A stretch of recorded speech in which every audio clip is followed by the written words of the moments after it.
नमस्कार, news capital express में आपका स्वागत है। मैं हूं आपके साथ अंकिता। चलिए बढ़ते हैं मुख्य खबर की ओर। जबलपुर मध्य प्रदेश कोटवा संघ के द्वारा राज्यसभा सांसद विवेक कृष्ण तनखा से मुलाकात करते हुए अपनी पीड़ा बताई। सांसद तनखा ने जानकारी देते हुए बताया कि कोटवारों ने अपनी पीड़ा बताते हुए कहा कि पहले सरकार उन्हें यूनिफॉर्म, टॉर्च और डंडे के लिए रुपए देती थी, जिससे वह अपना उक्त सामान स्वयं से विक्रय कर लेते थे। बाद में सरकार ने रुपए देना बंद कर दिया। वहीं अब फिर उक्त सामान दिए जाने को लेकर सरकार ने प्राइवेट एजेंसी को दे दिया गया। पहले वह अपने हिसाब से सामान खरीद लेते थे, वहीं अब प्राइवेट एजेंसी उन्हें यूनिफॉर्म, टॉर्च और डंडे दे रही है। जहां सांसद विवेक कृष्ण तनखा ने कहा कि कोटवारों को छोटा सा पैसा मिलता था, जिससे वह अपने हिसाब से सामान ले लेते थे, लेकिन अब प्राइवेट एजेंसी ये सब दे रही है। वहीं सरकार को प्राइवेट एजेंसी की क्या जरूरत पड़ी? जो कोटवारों का इतिहास और परंपरा चली आ रही है, उसे तोड़ा नहीं जाना चाहिए। जो उनका हक है, सरकार को देना चाहिए। मुझे जो पूरा कोटवार संघ मध्य प्रदेश का आज मेरे पास मिलने आया, जब मैं कोर्ट से लौटा और अपनी पीड़ा बता रहा था कि इनको थोड़ा बहुत पैसा मिलता था अपने यूनिफॉर्म, टॉर्च और डंडे अड्डे के लिए, जिससे कि वो विलेजेस, गांव की रक्षा करते थे। सरकार ने ये कह दिया पहले कि हमारे पास पैसा नहीं है, तो इसलिए तुमको अब ये सब दे नहीं सकते, और बाद में वही चीज़ खरीदने के लिए उन्होंने प्राइवेट एजेंसीज़ को नियुक्त कर दिया। तो मुझे ये बात समझ नहीं आ रही है कि प्राइवेट एजेंसीज़ को क्यों ले आए। आप छोटा सा पैसा इनको घर पे देते थे।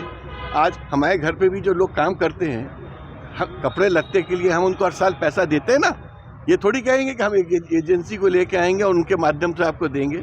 अरे आप उनको क्या, वो अपना टॉर्च खरीदेंगे, अपने कपड़े बनाएंगे, अपने जूते बनाएंगे, अपनी लाठी लेके आएंगे। इसके लिए सरकार को प्राइवेट एजेंसीज की ज़रूरत नहीं है। आप इन व्यक्तियों को, जिनका एक इतिहास है और एक परंपरा है, उस परंपरा को मत तोड़िए और इन व्यक्तियों को इतना निराश मत करिए कि वो अपना दायित्व भी ठीक से ना कर पाए। Thank you. मध्य प्रदेश के महू में 27 जनवरी को कांग्रेस पार्टी के द्वारा संविधान की रक्षा को लेकर किए जा रहे आंदोलन में कांग्रेस नेता राहुल गांधी के शामिल होने को लेकर राज्यसभा सांसद विवेक कृष्ण तनखा ने कहा कि 27 तारीख को होने वाले आंदोलन को लेकर मध्य प्रदेश में तैयारियां जबरदस्त चल रही हैं। जहां सांसद तनखा ने कहा कि उनके लिए यह आंदोलन बड़ा ही महत्व रखता है, क्योंकि 45 सालों से वह वकालत कर रहे हैं और संविधान की रक्षा कर रहे हैं। वहीं संविधान की रक्षा के लिए होने जा रहे इस आंदोलन से कहीं न कहीं परिस्थितियों में बदलाव आएगा। वहीं संविधान की रक्षा कर प्रत्येक व्यक्ति का अधिकार है और परम कर्तव्य है। कांग्रेस 27 तारीख को महू में एक बड़ा आंदोलन कर रहे हैं, स्वयं आरजी खुद आ रहे हैं इसके लिए। क्या कुछ देखिए तैयारियां ज़बरदस्त हो रही हैं। पूरे स्टेट्स में हमारे कांग्रेस के लीडर्स मोबिलाइजेशन कर रहे हैं, और सबसे बड़ी चीज़ तो है कि मेरा जैसा व्यक्ति ऐसे मूवमेंट को पूरी तरह सपोर्ट करता है, क्योंकि संविधान से मैं खाली जुड़ा नहीं हूँ। संविधान मेरा सपना है। संविधान को अपहोल्ड करना हमारा दायित्व है।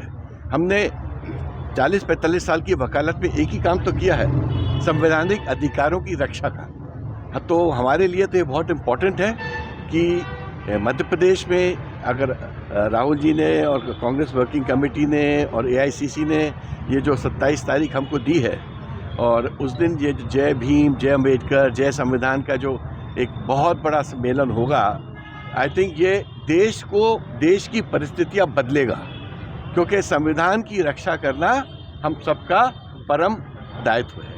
सर, जीतू पटवारी ने अभी हाल ही में बयान दिया है, वो मानते हैं कहीं ना कहीं इस बात को कि कांग्रेस। जबलपुर में इन दिनों ऑनलाइन ठग लगातार लोगों को डिजिटल अरेस्ट का भय दिखाकर उनके साथ लाखों रुपए की ठगी कर रहे हैं। जबलपुर में एक बार फिर एक वृद्ध महिला इन ठगों का शिकार हो गई है और भय और डर के कारण उसने 35 लाख रुपए ठगों को ऑनलाइन ट्रांसफर कर दिए। वहीं और रुपए की मांग पर वृद्धा को उनके साथ हुई ठगी का एहसास हुआ, जहाँ वृद्धा ने इसकी रिपोर्ट रांझी थाने में दर्ज करवाई।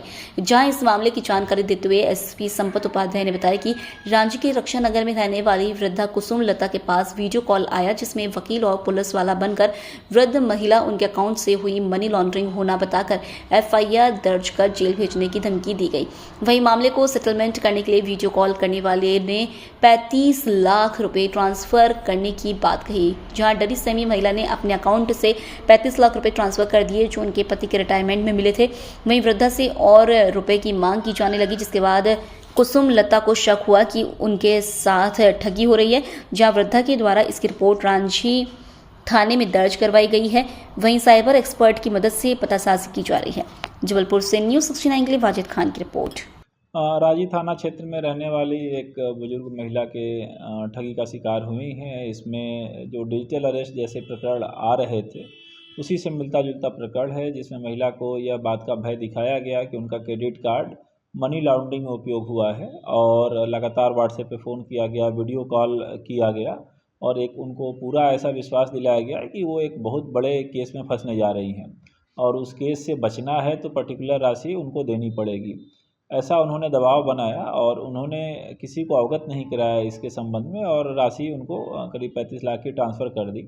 फिर दोबारा जब ठगोरे और उनसे पैसा लेने का प्रयास करने लगे तो उनको रियलाइज़ हुआ कि कहीं न कहीं वो ठगी का शिकार हो गई हैं और उन्होंने थाने पे रिपोर्ट किया। तत्काल रिपोर्ट आते ही इसमें प्रकरण दर्ज किया गया, जानकारी मंगाई गई और आगे की जांच की जा रही है।